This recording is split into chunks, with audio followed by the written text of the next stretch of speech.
जुनून ज्यादा इम्पोर्टेंट है। खैर, शुरुआत यह है कि मुझे जो विषय दिया गया, जो विषय मला सरफराज अहमदने दिला, तो टायटल मध्ये तो वादग्रस्त झाला की भारताचा खरा इतिहास आणि भारतीय जनता पक्षाच्यामुळे जो दाखवत असलेला जातीय विद्वेष, मुळामध्ये भारताचा खरा इतिहास कोण सांगतोय असा खरा प्रश्न आहे। भारताचा खरा इतिहास जे लोक आज भारताबद्दल बोलतात किंवा भारत हा शब्द इंडिया या शब्दाच्या विरोधात असल्यासारखा बोलतात, जे संविधानामध्ये नाहीये खरं। इंडिया दॅट इज भारत असं संविधानात त्याचा उल्लेख आहे। त्यांना भारताचा खरा इतिहास किती माहिती आहे याबद्दल आपण सर्वांनी साशंक असलं पाहिजे आणि प्रश्न विचारत राहिलं पाहिजे। उत्तर येणार नाही त्याची पूर्ण आपल्याला कल्पना आलेली आहे आतापर्यंत, परंतु विचारत राहिलं पाहिजे। यातला सगळ्यात महत्वाची गोष्ट म्हणजे भगवान राम यांच्या नावाखाली हा सगळा धर्माचा एक बाजार, एक राजनीती उभी केली गेलेली आहे। मला कधी कधी गंमत वाटते, डॉक्टर राम पुनिया आज इथे असल्यामुळे मला बोलण्याचं धैर्य आलेलं आहे, कारण उद्या कोणी आक्षेप घेतला तर मी त्या रामांबद्दल बोलतच नव्हतो, ह्या रामांबद्दल बोलत होतो असं मी सांगू शकतो। तर भगवान रामांच्या बद्दल जे काही त्यांच्या देवपणासाठी कारणीभूत ठरलं ते काय आहे? भगवान रामांनी वाल्मिकी रामायणामध्ये असो किंवा तुलसीदासांच्या रामायणात असो, भगवान राम जेव्हा वनवासाला जायला निघाले तेव्हा त्यांचे वडील तळमळत होते, म्हणजे की त्यांनी वनवासाला जाऊ नये म्हणून। बाहेर अयोध्येतली जनता रडत होती की रामांनी राजा व्हावं, त्यांनी इकडून जाऊ नये। त्यांचे बंधू भरत जे राजा होणार होते त्यांच्या ऐवजी ते रडत होते आणि ते सांगत होते की तुम्ही राज्य सिंहासनावर बसा, मला राज्य करण्यात रस नाही। परंतु आपल्या पित्याने दिलेल्या वचनामुळे आपल्या सावत्र आईला ते सरळ वनवासाला निघून गेले। आता वडील म्हणजे पूर्वीचं सरकार, जनता रडत होती म्हणजे बहुमत होतं, 404 जागा मिळाल्या होत्या म्हणजे त्यांना, आणि भरत म्हणजे विरोधी पक्ष, सगळेच जण या मतात होते की रामांनी राज्य करावं। अशा वेळेला जो वनवासाला निघून गेला त्या राजाच्या नावावर राजाला सिंहासनाला चिटकून राहण्याकरता प्रयत्न करणे हे त्या राजाचा अपमान आहे, भगवान रामांचा अपमान आहे। आणि भारताचा इतिहासाची सुरुवात जर ही मंडळी रामांपासून मानत असतील तर रामांचा धर्म सत्यात्यागाचा धर्म आहे, सत्ता लोभाचा धर्म नाही। स्वतःच्या नावाखाली इतरांना सत्तेला चिकटून राहण्याकरता रामाने कोणतंही कृत्य केलेलं नाही, हे योग्य तर होऊ शकतच नाही। मला वाटतं जेव्हा 6 डिसेंबर 92 मध्ये बाबरी मस्जिद पाडली गेली म्हणजे, परंतु ती पडली असं मी अशासाठी म्हणतोय की बाबरी मस्जिद पाडणं हा गुन्हा आहे हे कोर्टाने मान्य केलं, पण ती पाडणारे कोणी गुन्हेगार नव्हते हेही कोर्टाच्या निर्णयात आहे। त्यामुळे तिने आत्महत्या केली असावी असा एक कयास आहे। तर ती बाबरी मस्जिद जी पडली त्यावर कैफी आझमी साहेबांनी एक अप्रतिम कविता लिहिलेली आहे आणि ती स्वतःमध्येच पुरेशी आहे की ज्यामुळे आपल्याला या सगळ्या घटनांचा अन्वयार्थ कळू शकतो। आता मूळ मुद्दा असा आहे की भारताचा इतिहास हा मुळामध्ये एक एका राष्ट्राचा होमोजिनियस इतिहास नाहीये. मुळात भारत हे राष्ट्र म्हणून आपण जेव्हा मानू लागलो किंवा एक भारताचा संपूर्ण नकाशा जेव्हा दाखवतो आपण, मोगल साम्राज्याच्या स्थापनेनंतर भारत हे भौगोलिक दृष्ट्या एक राज्य झालं, ऍडमिनिस्ट्रेटिव्ह दृष्ट्या, सांस्कृतिक दृष्ट्या एक प्रवाह होता जो भारताला एकत्र करणारा आहे आणि त्याच्यामध्ये गंगा जमिनी तहजीब आहेच. ब्रिटिश आल्यावर ब्रिटिशांच्या विरुद्ध लढताना पहिल्यांदा आपल्याला जाणीव झाली की भारत आपण एक राष्ट्र आहोत आणि ती जाणीव हिंदू आणि मुस्लिम एकतेमधनं आलेली होती. म्हणजे तुम्हाला उदाहरण सांगताना जे आजचे म्हणजे लोकमान्य टिळकांना भारतीय असंतोषाचे जनक असं म्हणत असत, म्हणजे ते चांगल्या अर्थाने की ब्रिटिशांविरुद्ध असंतोष निर्माण केला, तसं आजचे जे भारतीय ते उलट्या अर्थाने म्हणजे वाईट अर्थाने भारतीय विद्वेषाचे जे जनक आहेत ते तुम्हाला असं सांगतील की हिंदू मुस्लिम यांच्यामध्ये संघर्ष होता आणि त्यामुळे भारताचा इतिहास असाच घडलेला आहे. तसं नाहीये. म्हणजे बहादूर शाह जफर हे शेवटचे मोगल सम्राट ज्यांच्या दोन्ही मुलांना ब्रिटिशांनी मारून टाकलं, शहीद झाले, ते बहादूर शाह जफर यांना विनंती केली पेशव्यांनी, नानासाहेब पेशवे, तात्या टोपे, राणी लक्ष्मीबाई, अवधचे संस्थानिक सगळ्यांनी. तेव्हा भारत एक असा नव्हता, एक देश नव्हता आणि घोषणा काय होती की मुल्क बादशाह का, अमल राणी सरकार का. बरोबर ना.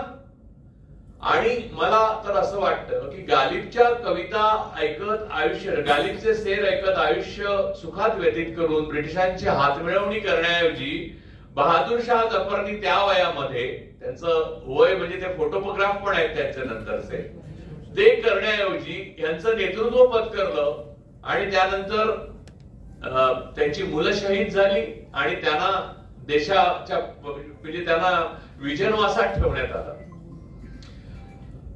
हा स्वतःमध्येच हा इतिहास आहे. 1857च्या जो बंडाचा इतिहास मानला जातो तो की तो दाखवतो की हिंदू आणि मुस्लिम यांच्यामध्ये काही वादच नव्हता, की हिंदू आणि मुस्लिम यांच्यामध्ये वाद तेवढाच असू शकतो जेवढा दोन भावांमध्ये एका घरात राहणारा असू शकतो. कोणत्याही दोन व्यक्तींमध्ये, नवरा बायको असो किंवा भाऊ बहीण असो, भाऊ भाऊ असो, त्यांच्यामध्ये जेवढा वाद असतो तेवढा वाद होताच, तो कायमच आहे. आणि जगामध्ये सगळीकडे, सगळ्यांमध्ये, सर्व देशांमध्ये वेगवेगळ्या प्रकारचे वाद आहेत. याचा अर्थ हिंदू मुस्लिमांच्या अस्तित्वाला खतरा निर्माण झालेला होता हे असत्य आहे. आता भारताच्या इतिहासातलं रामापासूनचे इथपर्यंतचं वर्णन आहे ते एक टप्पा आहे. टिपू सुलतान बद्दल डॉक्टर राम पुनियानी बोलले, सरफराज अहमदांनी पुस्तकच लिहिलेलं आहे. इथे महाराष्ट्रामध्ये म्हणजे ही संस्कृती दखनीयांची आहे. म्हणजे नर्मदेच्या खाली आपण जे आहोत ते दखनी आहोत सगळे.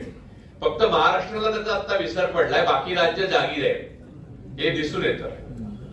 पण महाराष्ट्राला विसर पडलाय याचं कारण पण शिवाजी महाराजांच्या काळातलंच आहे. शिवाजी महाराजांच्या काळात आपली देशमुखी, आपली वतनदारी, आपले तनखे टिकावे म्हणून शिवाजी महाराजांना रामराम करून सगळे मुघलांना जाऊन मिळणारे अनेक आपलेच सरदार होते आणि तसंच आता पण झालेलं आहे. त्यामुळे महाराष्ट्राला तो विसर पडलेला आहे हे लक्षात घ्या. महाराष्ट्राला आपण दख्खन आहोत याचा अभिमान वाटला पाहिजे. आपला या संस्कृतीचा एक मोठा इतिहास आहे, असं मलिक अंबरांचं त्यांनी नाव सांगितलं. परंतु त्याच्या पलीकडे जाऊन आता मी बोलणार आहे की ज्या विद्वेषाचा जन्म झाला त्याचं भारतीय काय. मी तुम्हाला सांगतो की 1920 पर्यंत टिळक काँग्रेसचे सर्वेसर्वा होते. म्हणजे ते टिळक युग असं ओळखलं जातं. टिळक काँग्रेस कितीवर टिळक निवड झाले 1920 मध्ये. त्याच्यानंतर गांधी युगाचा उदय झाला. 1915 मध्ये गांधीजी साऊथ आफ्रिकेतनं भारतात आले.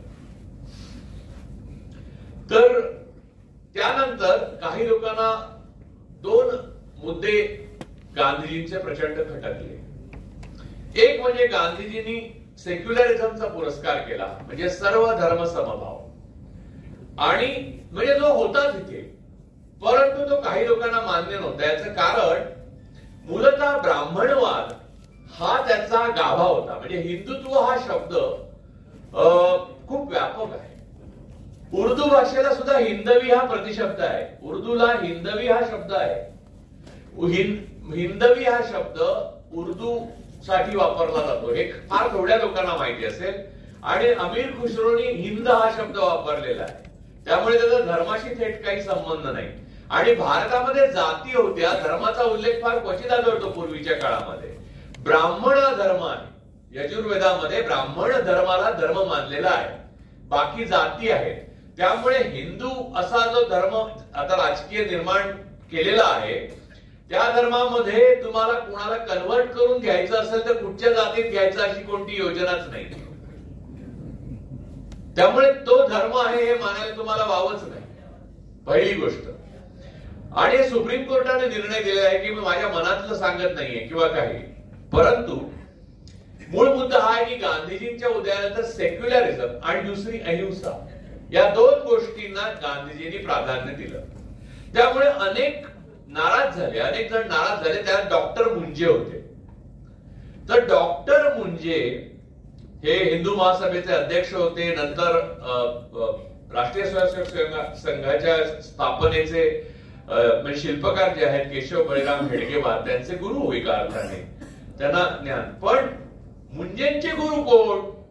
तर मुंजे इटलीला गेले, रोमला गेले, मुसोलिनीला भेटले.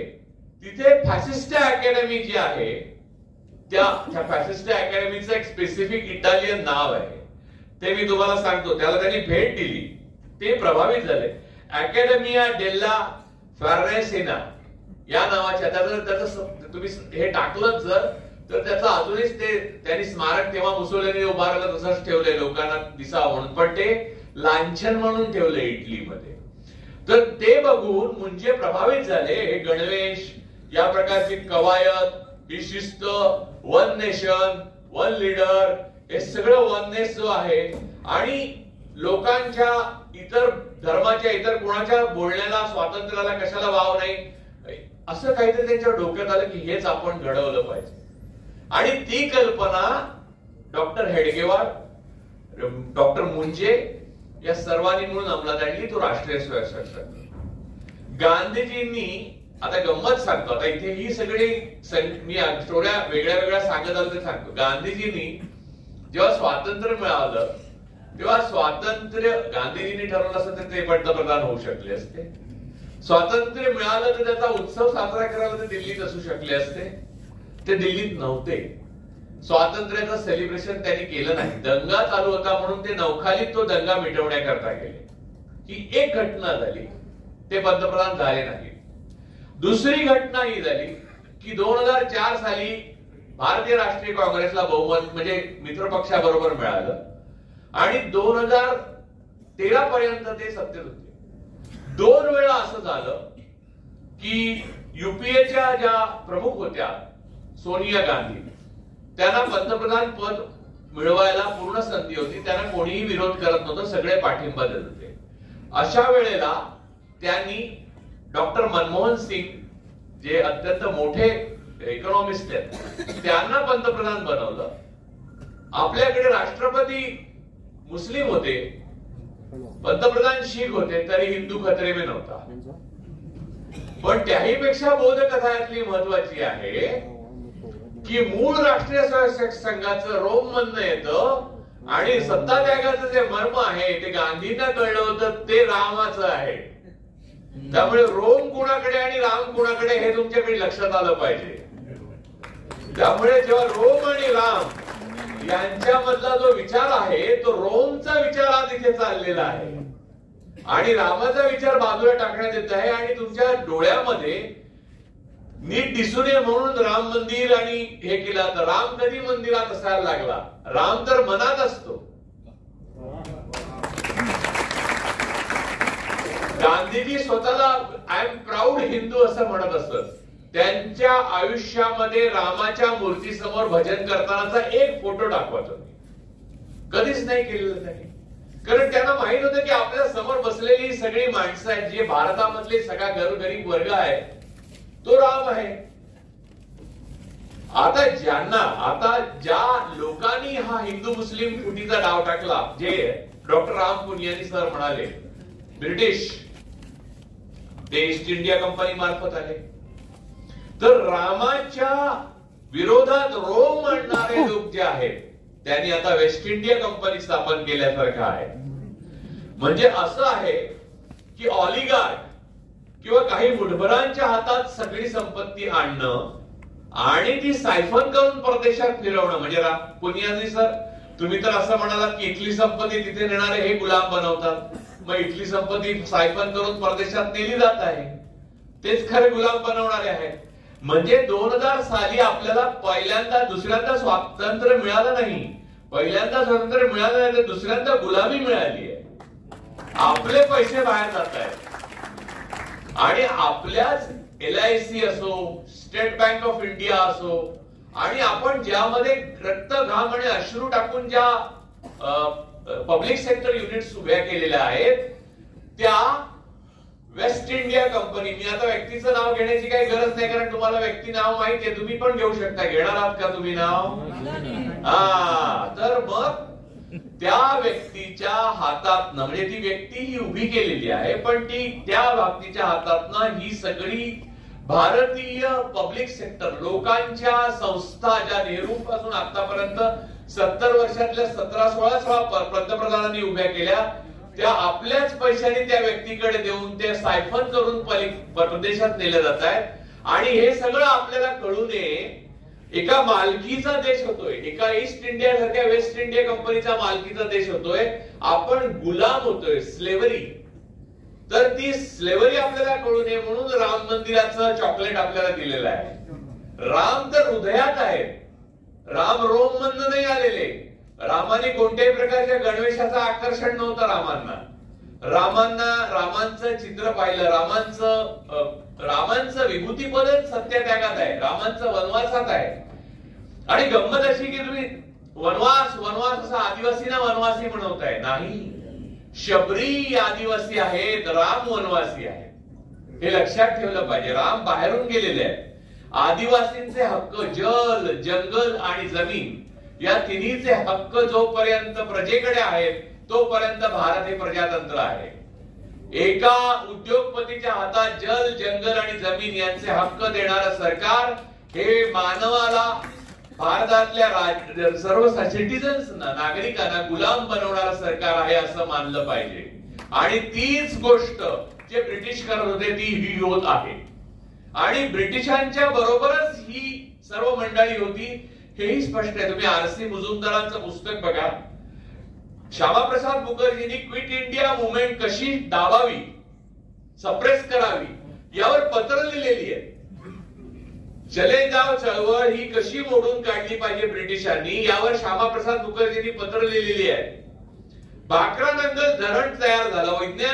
वैज्ञानवादी दृष्टिकोन नाहीये हे आता आपल्याला यांचं दिसतं. तेव्हाच सांगितलं होतं भाकरा नंगल धरणातनं वीज निर्माण केली तर शेतीच्या पाण्याला अशक्तपणा येईल, ही दृष्टी होती. म्हणजे ते कायम आहे. तर यांच्या बाजूने काय आहे, तर धोका कशात आहे? आपण त्यांच्या बाजूने आहोत असं नाही, जनता त्यांच्या बाजूने आहे असं नाही. आधुनिक विज्ञान म्हणजे EVM सारखं तंत्रज्ञान आणि त्याच्याबरोबर आर्टिफिशियल इंटेलिजन्स सारखी गोष्ट, ही गोष्ट यांची नाभी आणि त्यातलं अमृत झालेलं आहे. त्यामुळे आपल्याला काय वाटतं, त्याला फिकीरच नाही, एवढा आत्मविश्वास आहे, काही करू. कारण जनतेचं मत हे अंतिम आहे, हे सत्य आपल्यापासून दूर गेलेलं आहे आणि ते परत मिळवण्याकरता आपल्याला आता प्रयत्न केले पाहिजेत, या मताचा मी आहे. आता मुद्दा असा विद्वेषाचा. महाराष्ट्रामध्ये काही धर्म आक्रोश मोर्चे निघाले. मला हे कळेना कशासाठी. महाराष्ट्रामध्ये डबल इंजिन सरकार आहे, ट्रिपल इंजिन म्हणजे 4 इंजिन आहेत, 1, 2, 3 आणि वर 4थं. 4 इंजिन आहेत. लोकांना 4 टायर लागतात, ते 4 इंजिन आहेत. तर 4 इंजिनाचं सरकार असताना आपल्याच राज्यामध्ये धर्म आक्रोश कुठून आला?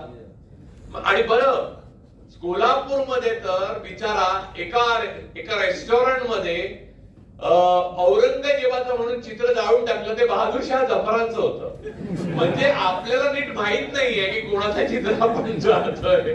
म्हणजे निदान ज्ञान तरी करून घ्या. मला मी येत होतो मुंबईहून, तेव्हा आलं की तुमच्या सभा तुम्ही हे जे करताय ते उधळू वगैरे असं काय काय लोक म्हणाले.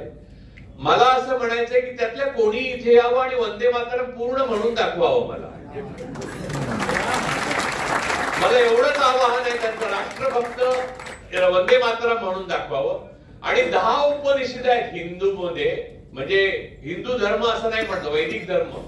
ईश, केन, कठ, प्रश्न, मुंड, मांडुक्य, ऐतर्य, तैतर्य, छांदोग्य आणि बृहदारण्यक्य, त्यातला एक श्लोक इथे म्हणून दाखवावा. तर मी मानतो की त्यांच्या हिंदूच्या बद्दलच्या मताला अर्थ आहे काय? कोणताही अर्थ नाही. बरं, जी माणसं गेलेली त्यांना डॉक्टर बाबासाहेब आंबेडकर, महात्मा ज्योतिराव फुले, छत्रपती शिवाजी महाराज आणि राजर्षी शाहू महाराज हे जर जन्माला आले नसते तर आजही गावकुसा बाहेरच राहावं लागलं असतं. ते लोक आज यांच्या कुबड्या यांच्या पालख्या वाहत आहेत, पालखीचे वही म्हणून गेलेले. मला या गोष्टीची अत्यंत मोठी खंत वाटते की महाराजांच्या फौजेत मुस्लिम होते. माझे असंख्य मित्र, मला आता इथे बरेच मुस्लिम बांधव आहेत, मी अनेकदा जातो आणि सभेमध्ये विचारतो की तुमच्या आयुष्यामध्ये तुम्हाला कोणत्या मुस्लिम माणसाने त्रास दिल्याचं तुम्हाला सांगू शकता का मला, काय म्हणजे असं काय? तर म्हणतात नाही, पण तुमच्या भावाने दिलाय ना. कारण दिवाणी कोर्टामध्ये बहुतेक भावाभावामध्ये भांडणं चालू असतं. तर सांगतात हो हो. पण मग म्हटलं प्रॉब्लेम कुठे, म्हणजे कुठे काय तुम्हाला त्रास देत आहेत, म्हणजे मुस्लिमांनी त्रास दिलाय असं कुठे झालं? बरं, होळी झाली की मटणाच्या दुकानात तुम्ही रांगा लावून उभे असता आणि मटणाची दुकानं बंद करा म्हणून सांगता. नेमकं एक काहीतरी ठरवा. यासारख्या भोंदू आणि हिपोक्रसी असलेल्या आणि तत्वहीन, तत्वच्युत आणि साध्य साधन सुचिता नसलेल्या अशा विचाराच्या वर्गाला सुधरवणे हा मार्ग आहे. आणि ते सुधरवण्याकरता तुम्ही सतत बोलत राहिलं पाहिजे, सतत लिहित राहिलं पाहिजे आणि सतत एकामेकांशी संवाद साधत राहिला पाहिजे. आपल्यामधली साखळी जोपर्यंत बळकट आहे तोपर्यंत किती धर्म आक्रोश मोर्चे काढले तरी औरंगजेबाऐवजी बहादूरशाह जफरांची चित्र जाळली जाणार. तर माझं एकच मत आहे, बिचारे बहादूरशाह जफरांचा आत्मावरती तळमळला असेल यासाठी का मी स्वातंत्र्य युद्धात पडलो होतो, माझ्या 2 मुलांना गोळ्या घातल्या ब्रिटिशांनी यासाठी का? बरं, ते रेस्टॉरंट होतं बिर्याणीचं, म्हणजे मग त्यांनी सांगितलं की बिर्याणीवरनं बिर्याणी झाली. तर मला एक कळत नाही की हे सर्व येतं कुठून, हा एवढा मूर्खपणा येतं कुठून? म्हणजे ह्या मूर्खपणाचा क्रूरपणात रूपांतर झालं म्हणून आपण कन्सर्न आहोत आता. अन्यथा या मूर्खपणावर हसावं एवढं मी मटेरियल देऊ शकतो तुम्हाला. म्हणजे मी पूर्ण 3 तास विनोदी स्टँडअप कॉमेडी करू शकतो कुणाल कामराज. या अज्ञानाच्या समुद्रामध्ये गटांगळ्या खात असलेल्या आमच्या भाऊबंधकांना आणि बहिणींनाही माझी विनंती आहे की लवकर बाहेर या. आम्ही पाहिजे तर हात द्यायला तयार आहोत, पाहिजे तर आम्ही बुडायला तयार आहोत. मगाशी एक पोलीस बांधव आले, त्यांनी खूप काम केलं, त्यांचे मी आभार मानले पाहिजे. कारण बाहेर पोलिसांनी संरक्षण, आपल्या जीवाला धोका होऊ नये म्हणून त्यांनी बिचारांनी त्यांच्या फॅमिलीचा वेळ आम्हाला दिला. मला अनेकदा आयुष्यात पोलीस संरक्षण देण्यात आलं, मी ते शेवटी लिहून सांगितलं की मला नको. परंतु त्यांचं हे काम नाही की आमच्या जीवाचं रक्षण करणं. महात्मा जे होते महात्मा गांधी, त्यांनी कधी संरक्षण नाही घेतलं आणि त्यांना सरळ गोळ्या घातल्या. ते या सर्व कुलाचे दीपक कुलश्रेष्ठ गोडसेजी तर ते जे होते त्यांना महात्मा गांधी असे आयते मिळाले. एक म्हातारा मनुष्य ज्याने आयुष्यात कोणत्याही प्रकारच्या हिंसेला उत्तेजन नाही दिलं, कोणतंही संरक्षण नाही घेतलं, ज्याने ब्रिटिश सरकार विरुद्ध लढा दिला आणि तुम्हाला स्वातंत्र्य मिळवून दिलं, आणि ते मिळाल्यावर सुद्धा तो त्या स्वातंत्र्याच्या समारंभाला उभा राहिला नाही. आजच्या दिवशी असं होतं की क्रिकेटची मॅच जिंको नाही तर यान चंद्रावर जावं, फोटो लगेच गांधीजींनी ठरवलं असतं तर प्रत्येक दिवशी त्यांचे फोटो लागले. गांधीजी इथे, गांधीजी तिथे, गांधीजी. शेवटी नोटेवर आल्याची गोष्ट वेगळी. परंतु गांधीजींच्या आयुष्यामध्ये ते सर्वात महत्वाचा क्षण जो होता भारतीय स्वातंत्र्य, तेव्हा पण ते हजर नव्हते. त्या एका अत्यंत साध्याशा वृद्ध माणसाला समोर आला आणि त्याला गोळ्या घातल्या. हा मनुष्य महामानव, देव. त्याच्यावर सोलापुरात नाटकं पण होतात. तेव्हा कोणी आम्ही जातीय विद्वेष पसरवतो असं म्हणत नाहीत, म्हणजे ते लोक फार म्हणत नाहीत. ते पोंक्षे नावाचे व्यवस्थित माझे मित्र आहेत, ते चांगले मित्र आहेत. मध्ये म्हणजे एक काळ होता जेव्हा त्यांची सत्ता नव्हती, म्हणजे त्यांच्या विचारांच्या लोकांची, जे बहादूर शाह जफरांची चित्र जाळतात, औरंगजेब समजून त्यांची सत्ता नव्हती, तेव्हा त्यांना एकदा असा जवळपास त्यांच्या बोलण्यामुळे जमाव हिंसक झाला होता. तेव्हा मीच मध्ये पडलो होतो. मी म्हटलं की आपण गांधीजींचे पायक आहोत, त्यामुळे यांचं रक्षण करणं हे सुद्धा आपलंच कर्तव्य आहे. तर काय ते विसरले असतील, कारण त्यांना विसर पडतो असा. तर आपल्याला जिथे गांधीजींचा विसर पडला, गोडसेना जिथे गांधीजींच्या अख्ख्या आयुष्यात ब्रिटिशांना कधी कुठची गोळी घातली नाही, अख्ख्या आयुष्यात मुस्लिम लीग बरोबर युती करून बंगालमध्ये सरकार आलेलं, बरोबर ना बुनियादी सर? मुस्लिम लीग बरोबर श्यामाप्रसाद मुखर्जी बसले होते आणि काँग्रेसने विरोध केला होता. हा खरा इतिहास आहे भारताचा. आणि आपल्या अधिवेशनामध्ये 37 साली सावरकरांनी द्विराष्ट्रवादाच्या सिद्धांताला पाठिंबा दिला होता. हाही भारताचा इतिहास आहे. आणि महात्मा गांधींच्या हत्येतून सावरकरांची निर्दोष सुटका झालेली नाही, पुराव्याअभावी सुटका झाली, हाही भारताचा इतिहास आहे. तर त्यांच्याबद्दल आपण कोणाची पूजा करतो यावरून आपण कोण आहोत हेही ठरतं. त्यामुळे मला ना कधी कधी एक गोष्ट पटते की माणसाने कधीच कुठच्याच माणसाची पूजा करू नये. कधी दुर्गुण त्याचे उघडकीला येतील सांगू नाही शकत. या देशामध्ये हिंदू, मुस्लिम, शीख, ख्रिश्चन, बौद्ध आणि एक दोन सोडले तर जैन, तर एक दोन सोडले तर याला खूप महत्व आहे. एकोप्याने राहिले तर या देशाला महासत्ता बनवण्यापासून कोणीही रोखू शकत नाही. मला माझा देश प्रिय आहे आणि हा देश कोणत्या एका माणसाचा नाही, कोणत्या एका विचाराचा नाही, कोणत्या एका धर्माचा नाही, एका कोणत्या कम्युनिटीचा नाही, एका पक्षाचा नाहीच नाही. हा देश विविधतेने भरलेला आहे आणि म्हणून ती स्ट्रेंथ आहे आपली. यार मला कधी कधी प्रश्न असा पडतो की जर मी भारतात जन्माला आलो नसतो, हे भारतात जन्माला आल्यामुळे मला हल्ली फार थोड्या गोष्टींचं बरं वाटतं, पण त्यातल्या ज्या गोष्टी आहेत ते सांगतो. एवढ्या प्रकारचे खाद्यपदार्थ, एवढ्या प्रकारच्या धर्माच्या कल्पना, एवढ्या प्रकारची भांडणं, एवढ्या प्रकारचे वाद आणि एवढ्या प्रकारची विविधता बघताच नसते आली. आणि मला गंमत वाटते की भारतीय संस्कृती जपण्याकरता स्त्रियांनी घुंगट घेणं आवश्यक आहे असं म्हणणारे लोक हिजाबला विरोध करतात. हे पण भारतासारख्या देशातच शक्य आहे की भारतीय पेहराव करा, हे काय तुम्ही कपडे घालता असं तुम्ही ओरडून सांगता मुलींना आणि सांगता की काय हे हिजाब, काय हा बुरखा, हेही बोलता. म्हणजे नेमकी भूमिका काय आहे हे गरीब माणसाला समजूच नाही. भारतीय माणूस गोंधळलेल्या अवस्थेत आणि आयडेंटिटी क्रायसिस मध्ये गेलेला आहे आणि स्वतःभोवतीच प्रदक्षिणा घालतोय. त्यामुळे महत्वाची गोष्ट ही आहे की आपल्यामधला विद्वेष जो आहे, द्वेष जो आहे, तो अत्यंत प्लास्टिकचा आहे, निर्माण केलेला आहे. मुळात आपण एकामेकावर प्रेम करणारी माणसं आहोत.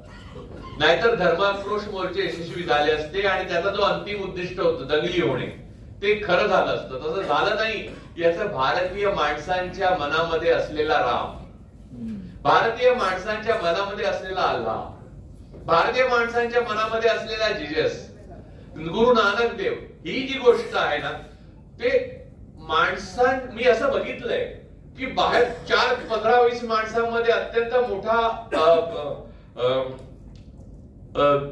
काय म्हणतात तो कट्टर धर्मवादी मनुष्य पर्सनल भेटला की म्हणतो की तू म्हणतोस त्यातलं बरंच खरं आहे बरं का. म्हटलं त्यांच्याबरोबर का केलास तू? नाही, ते जुने मित्र आहेत. शिवाय गिरणी संप चालू होता तेव्हा आमच्याकडे धान्य ते मजदूर संघातच यायचं. असतात काही म्हणजे युही कोई बेवफा नाही होता. तर मूळ मुद्दा असा आहे की मला तो विषय देण्यात आलेला आहे. तर विद्वेष भाजप नाही पसरवत आहे, विद्वेष आपण पसरवतो. आपण ठरवलं नाहीच असहकार. गांधीजी काय म्हणाले? असहकार. आपण सहकारच केला नाही विद्वेषाला. तर मी मगाशी पोलीस बांधवांना असं म्हटलं की साधी धमकी देणं किंवा पोलिसात जाऊन सांगणं की हे असं वाईट बोलले तर त्यांना पकडा, त्याच्या पलीकडे जाऊन सांगतो 10 मशीन गन घेऊन जरी समोर माणसं उभी राहिली तरी मी उभा राहणार आणि जोपर्यंत मी पडत नाही तोपर्यंत मी त्याला स्वच्छ सांगितलं. आणि हेच मी आपले मुंबईला कमिशनर होते अहमद जावेद, आता सौदी अरेबियाला मला वाटतं ते अँबॅसेडर आहे.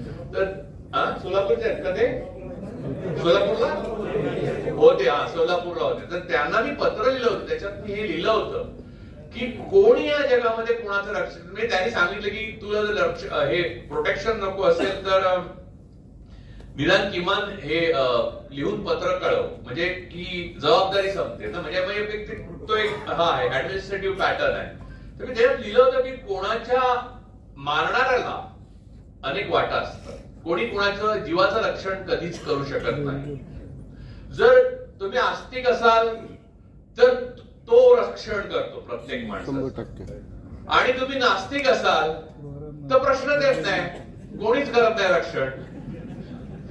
त्यामुळे आस्तिकही असो किंवा नास्तिकही असो, जीवाचं रक्षण करायला दुसरी माणसं लागतात, ही एक कल्पना आहे.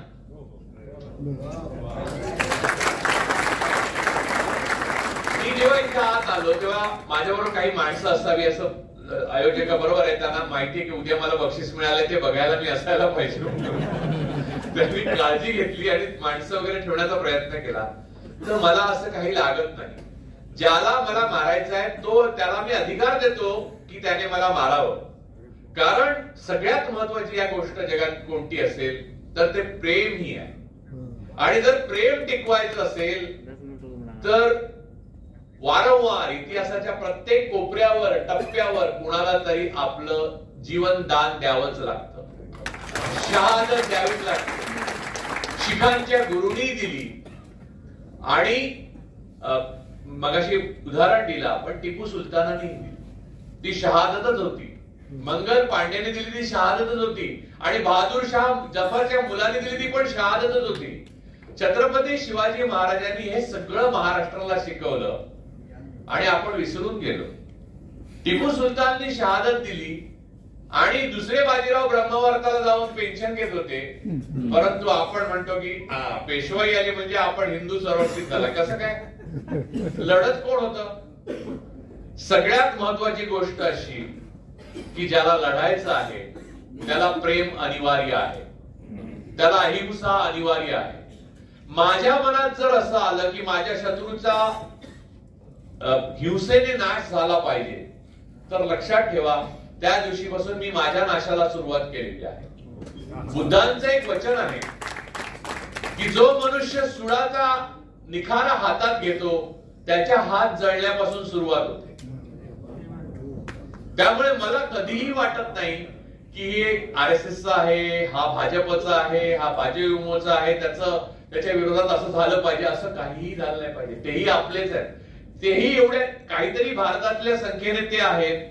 आज त्यांचे मेंदू भरकटले असतील पण उद्या येतील जागेवर जेव्हा औरंगजेब आणि बहादूरशाह जफर यांच्या चित्रातला फरक कळायला लागेल त्या दिवशी समजा की भारताला परत एकदा स्वातंत्र्य मिळालं.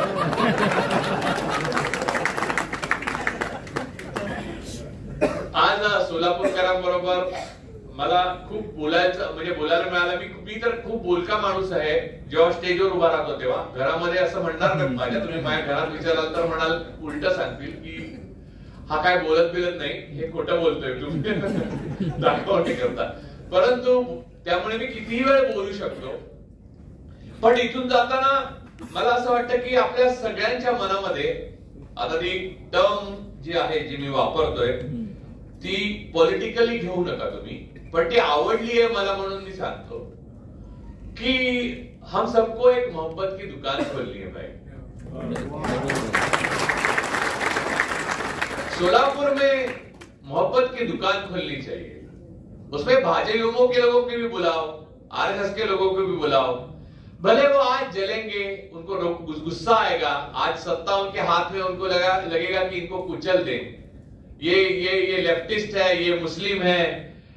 जैसे गोलवलकर गुरुजी ने लिख के रखा है कि दुश्मनों का नाम कि मुस्लिम दुश्मन है, क्रिश्चियन दुश्मन है, लेफ्टिस्ट दुश्मन है, इंटेलेक्चुअल दुश्मन है, लिखा है उन्होंने बंच ऑफ थॉट्स में. तो वो दुश्मन माने. अरे हमको जो दुश्मन मानता है उनको हम दुश्मन माने, ऐसा कोई रूल है क्या? हम जिसको जो भी हमें दुश्मन मानता है उससे हम मोहब्बत करें तो ये बात फैलेगी, क्योंकि मोहब्बत ऑर्गेनिक है. इंसान मोहब्बत करता है. मैं स्कूल में था तो 9th स्टैंडर्ड में एक लड़की को मैंने चिट्ठी दी थी. वो मोहब्बत की थी. मैंने ये नहीं लिखा था उस पे कि मैं तुम्हें मारूंगा. मैंने ये लिखा था मैं प्यार करता हूँ. खैर उसने कोई वो नहीं दिया मुझे, हवा नहीं दी, और बाद में मुझे बहुत सारे एक मोहब्बत की दुकान खोलने का मौका नहीं मिला उसको. खैर शादी हो गई, उसके बाद तो घर ही हो गया, तो फिर दुकान तो अभी भी नहीं खुली, लेकिन मोहब्बत की दुकान मन में खोले बैठा हूं. और आप सबसे गुजारिश करता हूं कि आप सब अपने मन में मोहब्बत की दुकान बसाएं. प्यार करिए जो आपसे प्यार नहीं करते, मोहब्बत करिए जो आपसे मोहब्बत नहीं करते, उनको चाहना शुरू करिए जो आपको नहीं चाहते. देखिए मैं एक मानता हूं कि कोई राम को गाली दे, कोई खुदा को गाली दे, कोई जीसस को गाली दे, उससे उनको कुछ फर्क नहीं पड़ता. आपको नहीं पड़ना चाहिए, क्योंकि वो उनसे बड़े हैं. वो तय करते हैं, न्याय वो करते हैं, वो करते हैं, वो न्याय है. ये समझिए. अगर आप मानते हैं खुदा को तो ये समझिए कि वो कुछ भी कहें उससे उनको क्या फर्क पड़ने वाला है.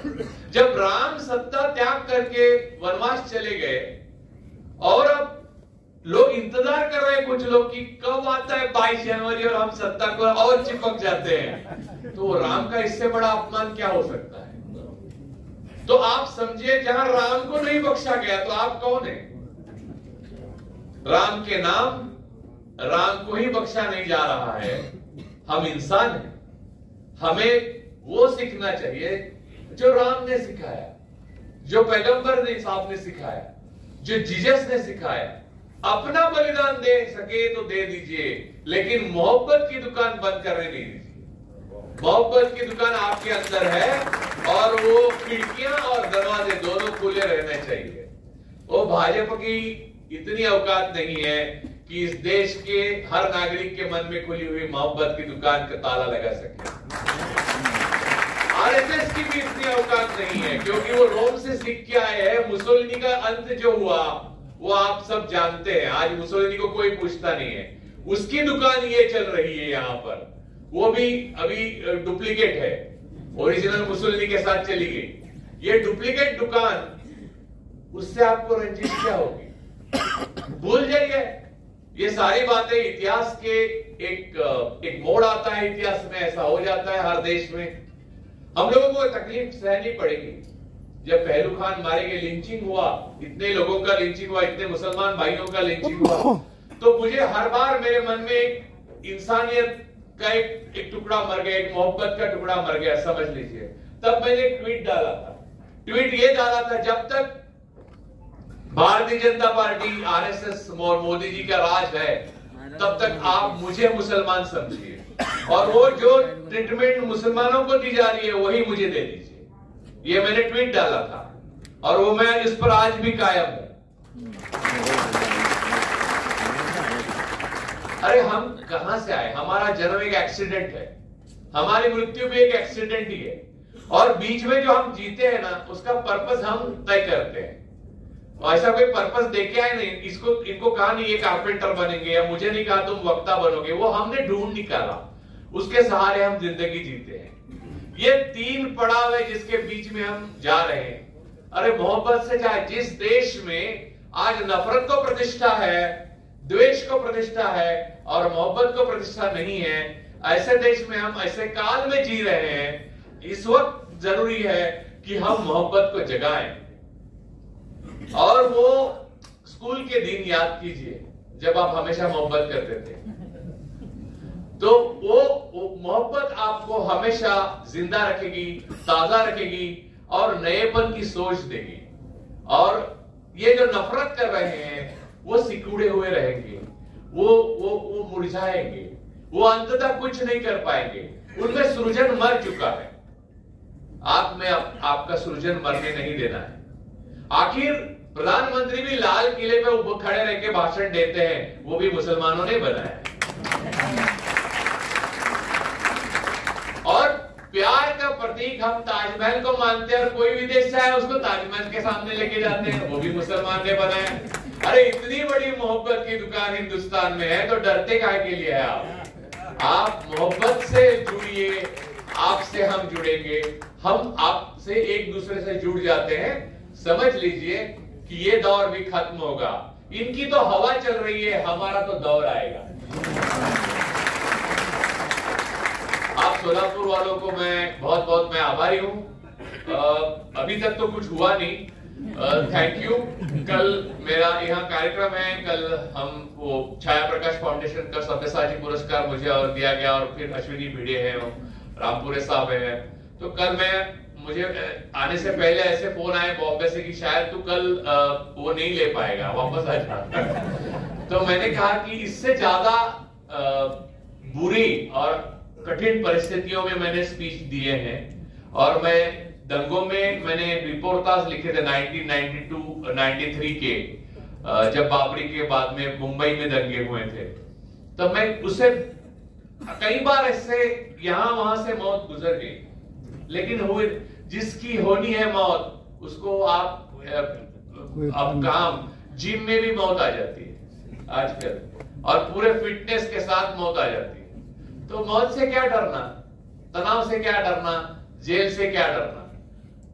समझिए बात को, मोहब्बत जब तक जिंदा है तब तक इन सारी चीजों को कोई अहमियत नहीं देना चाहिए आपको जिंदगी में। जिंदगी बहुत ही अल्लाह की देन है, उससे प्यार करना आपका काम है। ये धरती पर आप आए हैं तो मोहब्बत बांटने के लिए है। तो बस इतना कह के मैं रुकता हूं, शुक्रिया। और डॉक्टर राम जाने वाले थे लेकिन रुके, वो उनकी ट्रेन है, मैं उनका खास आभारी हूं। सरफराज अहमद साहब को मैं बहुत बधाई देता हूं। उनके जैसा मर्द, लड़ने वाला मर्द मैंने नहीं देखा, मानता हूं मैं उनको मेरी तरफ से एक सैल्यूट है। धन्यवाद। आप 2 मिनट रुकिए, क्योंकि कोई तो बोलेगा ना मेरे बाद में कुछ तो।